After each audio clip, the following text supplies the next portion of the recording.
Provérbios 18, verso 21 diz: a língua tem poder sobre a vida e sobre a morte. Os que gostam de usá-la comerão do seu fruto.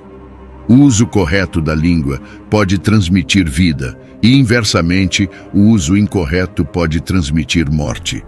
Estaremos olhando para doenças específicas que afetam nossas línguas. Essas doenças comumente infectam nossas vidas pelo mau uso de nossas línguas e, em alguns casos, podem ser fatais se deixadas sem controle. Número 1. Falar excessivamente. Esta doença é tão comum que as pessoas a aceitam como normal quando não é. Provérbios 10, verso 19 diz: quando são muitas as palavras, o pecado está presente, mas quem controla a língua é sensato. Outra versão do mesmo versículo bíblico lê: quando há muitas palavras, a transgressão é inevitável, mas quem contém seus lábios é sábio. Em outras palavras, se você fala demais, está fadado a dizer algo errado. Não há alternativa. Também somos advertidos na Bíblia para não usarmos muitas palavras para com Deus. Esta é uma advertência que muitos de nós precisamos ouvir. Essa admoestação é encontrada em Eclesiastes 5, verso 1 e 2. Ao entrar na casa de Deus, mantenha seus ouvidos abertos e sua boca fechada. É mau fazer ofertas sem pensar a Deus. Não faça promessas precipitadas e não seja apressado em trazer assuntos diante de Deus. Afinal, Deus está nos céus e você na terra. Então deixe que suas palavras sejam poucas. Se você não vai entregar sua vida a Deus, não diga a Ele que está entregando tudo, porque Deus vai cobrar de você as palavras que falar em sua presença. Mais adiante no mesmo capítulo, a Bíblia indica que um anjo registra o que dizemos quando falamos, oramos ou adoramos. Um dia seremos confrontados por esse anjo e pelo registro do que dissemos. Então a Bíblia diz que será tarde demais para dizer: eu não quis dizer isso, porque seremos responsabilizados por tudo o que dissemos, cantamos ou oramos. Um dia, essas palavras serão apresentadas diante de nós e teremos que responder por elas se fomos insinceros e não vivemos de acordo com as coisas que dissemos. Em Eclesiastes 5, verso 3, lemos: muito trabalho traz sonhos agitados, muitas palavras marcam o discurso do tolo. A versão King James de Eclesiastes 5, verso 3 afirma: pois um sonho vem com a multidão de preocupações e a voz de um tolo com a multidão de palavras. Quando você ouve uma pessoa falando continuamente, não precisa de outra evidência. Essa pessoa é um tolo. Qual é o problema raiz? Acredito que seja a inquietação. Compare isso ao que Tiago disse em Tiago 3, verso 8. Mas nenhum homem pode domar a língua. Ela é um mal incontrolável, cheia de veneno mortal. Pessoas que estão sempre falando são inquietas. Falar excessivamente é uma indicação clara de alguém cujo coração não está em repouso. Número 2. Palavras ociosas ou descuidadas. Em Mateus 12, verso 36, Jesus disse: mas eu digo a vocês que no dia do julgamento, as pessoas terão que prestar contas de toda palavra inútil que falaram. Um dia, teremos que responder por cada palavra que falamos que foi ociosa, insincera, que não quisemos dizer, que não estávamos preparados para defender ou que não foram concretizadas em nossas vidas. No Sermão da Montanha, Jesus afirmou em Mateus 5, verso 37, seja o seu sim, sim, e o seu não, não. O que passar disso vem do maligno. Esta é uma afirmação surpreendente. Se dizemos mais do que queremos dizer, então o exagero em nosso discurso vem do maligno. Vamos resumir em apenas um simples conselho. Se você não quer dizer, não diga. Se você seguir essa única regra, prometo que isso mudará toda a sua vida. Você será uma pessoa diferente e muito melhor. Número 3. Fofoca. Levítico 19, verso 16 diz: não espalhe boatos caluniosos entre o seu povo. Espalhar calúnia, fofocas ociosas, inverídicas, exageradas e maliciosas é fofocar. O próprio título de Satanás no Novo Testamento, a palavra traduzida como diabo, significa caluniador em grego. Esse é o seu significado raiz e a principal descrição de Satanás na Bíblia. Se você fofoca ou conta histórias, você está na verdade fazendo o trabalho do diabo por ele. Você é um representante de Satanás. Não só devemos ter cuidado para não espalhar fofocas, mas também temos a responsabilidade de não recebê-las. Provérbios 18, verso 8 diz: as palavras do fofoqueiro são como petiscos deliciosos. Elas descem até o íntimo do ser. Como isso é verdadeiro na natureza humana.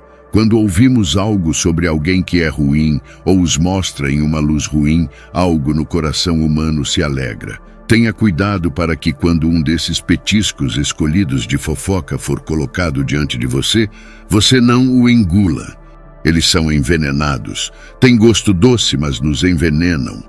E à medida que recebemos esses petiscos de fofoca em nossos corações, nossas vidas se tornarão envenenadas por eles.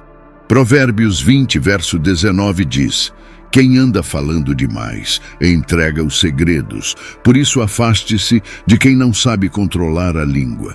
Se você ouve fofocas, você se torna um cúmplice após o fato. Se você recebe alguém que roubou algo e aceita esses bens roubados deles, então em termos legais você se torna um cúmplice após o fato. Então se você entretém fofocas e ouve suas palavras, você se torna um cúmplice da fofoca. É isso que o Salmo 15, versos do 1 ao 3 diz: quem poderá habitar em teu santuário, Senhor? Quem poderá morar no teu santo monte? Aquele que vive com integridade e pratica a justiça, que fala a verdade no seu coração. Aqueles que recusam fofocar ou prejudicar seus vizinhos ou falar mal de seus amigos. Existem vários requisitos para acesso à presença de Deus, para habitar em seu santo monte. Devemos andar com integridade, praticar a justiça e falar a verdade em nossos corações. Então, 3 coisas que não devemos fazer são listadas. Não devemos caluniar com nossas línguas, não devemos fazer o mal aos nossos vizinhos e não devemos tomar ou receber uma ofensa contra nossos amigos. Não é suficiente que não caluniemos. Não devemos receber o caluniador. Não devemos tomar uma ofensa contra alguém que conhecemos. Não devemos comer esses petiscos escolhidos de fofoca, porque são veneno e envenenam muitos relacionamentos. Número 4, mentir. Precisamos ter cuidado para usar a palavra certa para descrever essa doença da língua. É vital que todos nós tenhamos muito cuidado para não sermos encontrados culpados de mentir. Em Provérbios 6, versos 16 ao 19, vemos 7 coisas que o Senhor odeia, uma palavra muito forte. Isso inclui olhos altivos, língua mentirosa, mãos que derramam sangue inocente, coração que maquina planos perversos, pés que se apressam para fazer o mal, testemunha falsa que profere mentiras e aquele que semeia discórdia entre irmãos. Dessas 7 coisas específicas, 3 estão relacionadas à língua e 2 estão explicitamente conectadas com mentir. Isso é afirmado novamente em Provérbios 12, verso 22. O Senhor detesta os lábios mentirosos, mas se deleita com aqueles que falam a verdade. Existem 2 conjuntos de opostos aqui: detestar e deleitar, mentira e verdade. Se não é verdadeiro, é uma mentira. Se é uma mentira, o Senhor a detesta. Se é verdadeiro, o Senhor se deleita nisso. Nosso problema é que temos muitas áreas cinzentas em nosso pensamento, mas essas áreas cinzentas não são encontradas na Bíblia. Toda mentira vem do diabo, um pensamento assustador, respaldado pelas palavras do próprio Jesus. Em João 8, verso 44, ele disse: vocês são filhos do pai de vocês, o diabo, e querem realizar os desejos dele. Ele foi homicida desde o princípio, não se firmou na verdade, porque não há verdade nele. Quando ele profere a mentira, fala do que lhe é próprio, pois é mentiroso e pai da mentira. Toda vez que uma mentira passa pelos nossos lábios, vem do diabo. Um fato mais significativo sobre a doença da mentira é que, a menos que seja detida e curada, é fatal. Apocalipse 21, verso 8 diz: Mas os covardes, os incrédulos, os depravados, os assassinos, os imorais, os feiticeiros, os idólatras e todos os mentirosos, a parte que lhes cabe será no lago ardente de fogo e enxofre, que é a segunda morte. Repare nos grupos de pessoas listados: covardes, incrédulos, depravados, assassinos, imorais, feiticeiros, idólatras e todos os mentirosos. Seu destino é no lago ardente de fogo e enxofre, indicando o resultado incurável dessa doença. Uma vez que uma pessoa é destinada a essa segunda morte, é definitivo. A menos que a doença da mentira seja detida e curada, certamente será fatal. Apocalipse 22, verso 15, enfatiza ainda mais a exclusão de tais práticas da cidade de Deus. Fora da cidade estão os cães, os feiticeiros, os imorais, os assassinos, os idólatras e todos os que amam viver na mentira. Portanto, cada um de nós deve determinar: estou disposto a ser curado dessa doença da mentira? Ou estou preparado para perder minha alma para sempre? A menos que seja detida e curada, a doença da mentira é, em última análise, fatal. Número 5, lisonja. Salmo 12, versos do 1 ao 3 diz: socorro, Senhor, pois os piedosos desaparecem, os fiéis desvanecem entre os filhos dos homens. Falam vaidade cada um com o seu próximo, com lábios lisonjeiros e coração duplo falam. Que o Senhor corte todos os lábios lisonjeiros e a língua que fala soberbamente. Neste trecho, Davi falava sobre um estado de declínio moral na raça humana, não muito diferente do que vemos ao nosso redor hoje. A Escritura pronuncia um julgamento de Deus sobre esses lábios lisonjeiros. Em Provérbios 26, verso 28, somos advertidos: a língua mentirosa odeia aqueles a quem fere, e a boca lisonjeira causa ruína. Provérbios 29, verso 5 diz: quem lisonjeia o próximo arma uma rede para os seus passos. Número 6, precipitação no falar. Provérbios 29, verso 20 diz: há mais esperança para o tolo do que para quem fala sem refletir. Este versículo indica que se somos precipitados em nossas palavras, nossa condição é pior do que a de um tolo. Esta é uma declaração solene, porque a Bíblia não tem nada de bom a dizer sobre tolos. Um exemplo na Bíblia de um homem que foi precipitado em suas palavras é Moisés.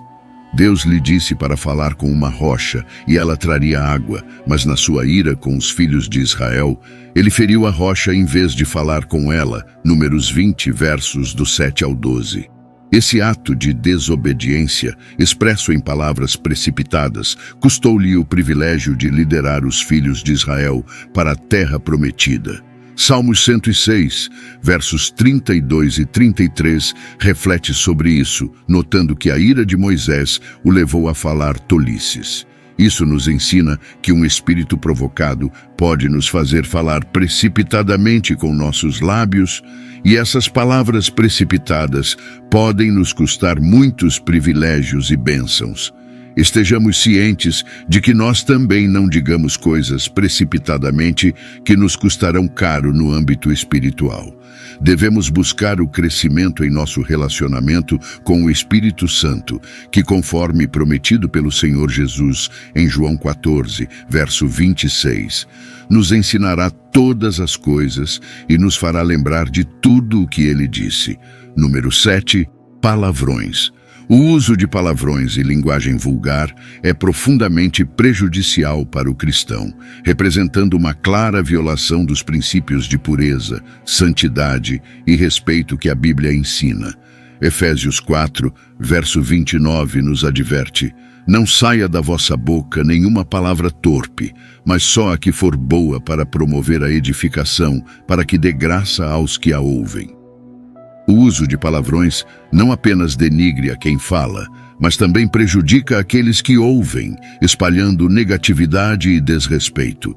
Em Colossenses 3, verso 8, Paulo exorta: agora, porém, despojai-vos também de tudo, da ira, da indignação, da maldade, da maledicência, das palavras torpes da vossa boca. O cristão é chamado a ser um exemplo de conduta em todas as áreas da vida, incluindo a forma como se expressa. O uso de palavrões contamina a nossa linguagem e enfraquece o nosso testemunho como seguidores de Cristo. Ao invés de recorrer a palavras baixas e ofensivas, somos encorajados a usar nossa fala para edificar os outros, transmitir bênçãos e refletir o caráter de Deus. Portanto, eliminar os palavrões do nosso vocabulário não é apenas uma questão de boa etiqueta, mas uma expressão de nossa fidelidade e obediência a Deus. Ao contemplarmos esses 7 aspectos da linguagem e comunicação, é evidente que as palavras possuem um poder imenso, capaz de edificar ou destruir, de curar ou ferir. Na jornada cristã, o domínio da língua não é apenas uma aspiração moral, mas um mandamento divino, refletindo a santidade e pureza a que somos chamados. O desafio de utilizar nossa fala para promover a verdade, a edificação e a graça nos convida a uma reflexão profunda sobre o impacto de nossas palavras na vida daqueles que nos cercam e na nossa própria espiritualidade. Cada um desses 7 tópicos revela áreas de vulnerabilidade humana, mas também oportunidades para o crescimento e aprimoramento espiritual. A luta contra essas falhas na comunicação não é apenas contra hábitos linguísticos, mas contra as tendências mais profundas de nosso coração, contra o que Jesus chamou de o que sai da boca, isso contamina o homem. Mateus 15, verso 11. A verdadeira transformação da nossa fala começa com a transformação do coração, uma obra que só pode ser realizada pelo Espírito Santo. À medida que nos submetemos à sua direção e permitimos que sua santidade permeie nosso ser, nossas palavras se tornam um reflexo de uma vida transformada, capaz de transmitir vida, esperança e amor. Nesse processo, descobrimos a beleza de uma comunicação que não apenas evita o pecado, mas que ativamente promove a paz, a reconciliação e o encorajamento, que possamos ser mensageiros da verdade e do amor de Cristo, utilizando nossas palavras para construir pontes de entendimento e caminhos de paz. Que a sabedoria divina guie nossas línguas e que nosso falar seja um testemunho vivo da graça que recebemos. E hoje, se você deseja se reconciliar com nosso Salvador Jesus Cristo, por ter se afastado dos caminhos, ou quer iniciar uma nova jornada rumo à salvação eterna, comente aqui embaixo: eu te aceito, Senhor Jesus, como meu único e suficiente Senhor e Salvador da minha vida. Até a próxima.